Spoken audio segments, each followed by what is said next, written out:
Ilmu adalah ajaran para nabi dan rasul yang mereka terima dari Allah Subhanahu wa ta'ala. Kata Syekh, wa yaziduhu wuduhan ma sarahat bihi sunnah fi hadzal kalam al-kathir al-bayyin al-wadih lil-'ami al-balid. Penegasan di dalam as-sunnah, dalam hadis-hadis Nabi sallallahu alaihi wasallam juga menambah kejelasan. Apa yang dimaksud dengan ilmu? Dijelaskan dalam banyak hadis yang terang, gamblang untuk orang awam sekalipun. Dia paham apa maksudnya ilmu. Di antaranya jemaah sekalian, hadis yang diriwayatkan Imam Al-Hakim. Rasulullah sallallahu alaihi wasallam bersabda, "Taraktu fiikum amrayni ma in tamassaktum bihima lan tadillu abadan. Kitab Allah wa sunnat rasulih." Aku tinggalkan untuk kalian dua perkara. Apabila kalian masih terus berpegang teguh dengan kedua perkara itu, maka kalian tidak akan tersesat untuk selama-lamanya. Itulah kitab Allah, yaitu Al-Quranul Karim, dan sunnah Rasulnya, hadis-hadis beliau sallallahu alaihi wasallam. Maka kata beliau, aku tinggalkan kepada kalian dua ini. Inilah warisan Nabi Muhammad sallallahu alaihi wasallam yang kemudian diwariskan oleh para ulama. Inilah ilmu beliau. Inilah ilmu yang harus kita pelajari dari para ulama. Al-Quran dan sunnah Nabi Muhammad sallallahu alaihi wasallam. Kata beliau, kalau kalian masih berpegang teguh dengannya, kalian tidak akan tersesat untuk selama-lamanya. Tapi apakah itu bermakna kita mengambil ayat Al-Quran atau hadis Nabi Muhammad SAW, kemudian kita menafsirkan sendiri sesuka kita? Tentu tidak. Makanya memahami hadis ini harus dipadukan dengan hadis lain. Dan ini dua metode berdalil yang ditempuh oleh Ahlus Sunnah wal Jamaah. Dua metode yang menjaga kita dari kesesatan. Metode yang pertama, kalau mau mengambil kesimpulan, jangan hanya ambil satu dua hadis. Kumpulkan semua hadis yang berbicara tentang permasalahan itu, baru ambil kesimpulan. Ini metode yang pertama. Dan metode yang kedua, ikuti pemahaman Ahlus Sunnah wal Jamaah, pemahaman para sahabat, tabi'in dan tabi'ut tabi'in. Ini dua metode jalan keselamatan agar tidak salah berdalil. Nah jemaah sekalian, ada orang yang berdalil dengan hadis ini. Aku tinggalkan untuk kalian Al-Quran dan Sunnah. Maka kemudian dia berprinsip yang penting ada dalilnya dari Al-Quran dan Sunnah. Terserah, mau ditafsirkan sesuka mereka, terserah. Yang penting ada dalilnya. Maka ini adalah prinsip yang keliru. Kalau itu dijadikan prinsip, hasilnya adalah seperti teroris Khawarij. Ambil ayat-ayat jihad, ambil hadis-hadis tentang mati syahid, berjihad membunuh secara serampangan, bahkan melakukan bom bunuh diri. Biar cepat mati syahid, menikah dengan bidadari. Ambil sebagian dalil saja. Dalil-dalil tentang bagaimana jihadnya Nabi Muhammad SAW, bagaimana cara beliau berjihad, petunjuk-petunjuk beliau, itu dibuang, tidak dipakai. Dan masih banyak contoh-contoh yang lain. Mereka ambil sebagian dalil, membuang sebagian yang lain. Itu kalau penafsiran ayat-ayat dan hadis diserahkan kepada masing-masing orang. Ada 100 kepala, bisa jadi 100 penafsiran. Kalau begitu mana yang benar? Padahal sama-sama Al-Quran dan hadis.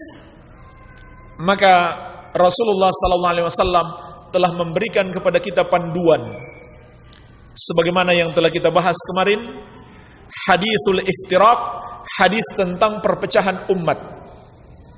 Wa sataftariqu ummati ala 73 firqah kulluha finnari illa wahidah ma ana alaihi wa ashabi.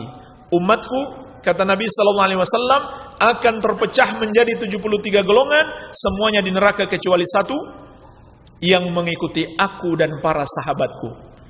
Maka semua penafsiran, semua pemahaman terhadap Al-Quran dan Sunnah yang menyelisihi pemahaman Nabi dan para sahabat, itu sesat, itu menyimpang. Jadi dua hadis ini dipadukan. Jangan ambil satu dalil, buang dalil yang lain. Kata Nabi di hadis yang pertama, Al-Quran dan Sunnah. Di hadis yang kedua, mengikuti pemahaman beliau dan sahabat.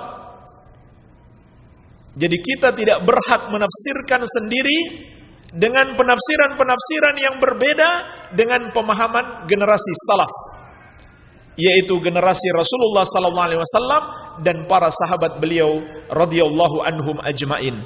Inilah yang disebut ilmu. Sebagaimana ditegaskan juga oleh Al-Imam Syafi'i rahimahullah, al-ilmu ma qala Allah wa qala Rasul wa qala as-sahabah wa ma siwa dzalika waswasatu syaitan. Ilmu itu, kata Imam Syafi'i rahimahullah, adalah ucapan Allah dan ucapan Rasul dan penjelasannya para sahabat. Selain itu namanya bisikan-bisikan setan. Perhatikan jemaah sekalian, itulah ilmu. Selain itu namanya bisikan setan, godaan setan atau kesesatan. Sebab Nabi SAW mengatakan, kalau kalian masih berpegang teguh dengan ilmu ini, kalian tidak tersesat. Artinya kalau kalian mengikuti selain ini, kalian pasti tersesat. Jadi selain ilmu namanya kesesatan. Dan ilmu itu adalah Al-Quran dan Sunnah Nabi Muhammad SAW sesuai pemahaman para sahabat beliau. Itulah yang dikenal dengan pemahaman Ahlus Sunnati wal Jamaah. Selain itu namanya adalah kesesatan. Barang siapa yang mengajarkan ilmu ini, mengajarkan Al-Quran dan Sunnah sesuai pemahaman salaf, maka dia mengajak kepada jalan petunjuk, jalan hidayah. Dan itulah investasinya terbesar untuk kehidupan akhirat. Karena Nabi sallallahu alaihi wasallam bersabda, "Man da'a ila hudan kana lahu minal ajri mithlu ujuri man tabi'ahu la yanqusu dzalika min ujurihim syai'an." Barang siapa mengajak kepada petunjuk, maka dia mendapatkan pahala orang-orang yang mengikutinya tanpa mengurangi pahala mereka sedikit pun. Kalau yang dia sebarkan adalah ilmu.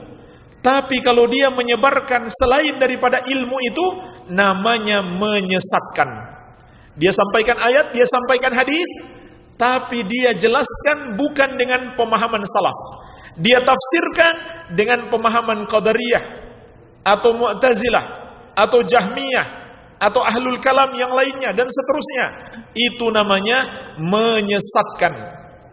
Hanya satu pemahaman yang benar, pemahaman Ahlus Sunnah wal Jamaah, yaitu mengikuti Rasulullah sallallahu alaihi wasallam dan para sahabat beliau radhiyallahu taala anhum ajmain. Oleh karena itu, yang disebut ulama adalah yang mendalami ilmu Al-Quran dan Sunnah sesuai pemahaman Ahlus Sunnah wal Jamaah. Itulah namanya ulama sebenarnya. Kalau ada orang yang dianggap ulama tidak begitu memahami Al-Quran, tidak juga Sunnah Nabi Sallallahu Alaihi Wasallam, atau kemudian dia tafsirkan Al-Quran dan Sunnah Nabi itu sesuai pemahamannya sendiri, nggak mau merujuk kepada pemahaman salaf, atau mengikuti pemahaman-pemahaman yang menyimpang, maka itu bukan ulama, melainkan penyesat umat. Jadi yang disebut ulama, yang berilmu, ilmu tentang Al-Quran dan Sunnah Nabi Sallallahu Alaihi Wasallam dan dipahami dengan pemahaman yang benar, pemahaman Ahlus Sunnah wal Jamaah, itulah namanya ulama. Kita kenal agar kita tidak salah jalan mengikuti yang menyerupai ulama padahal bukan ulama. Inilah penjelasan Al-Quran dan Sunnah Nabi sallallahu alaihi wasallam tentang ilmu dan ulama.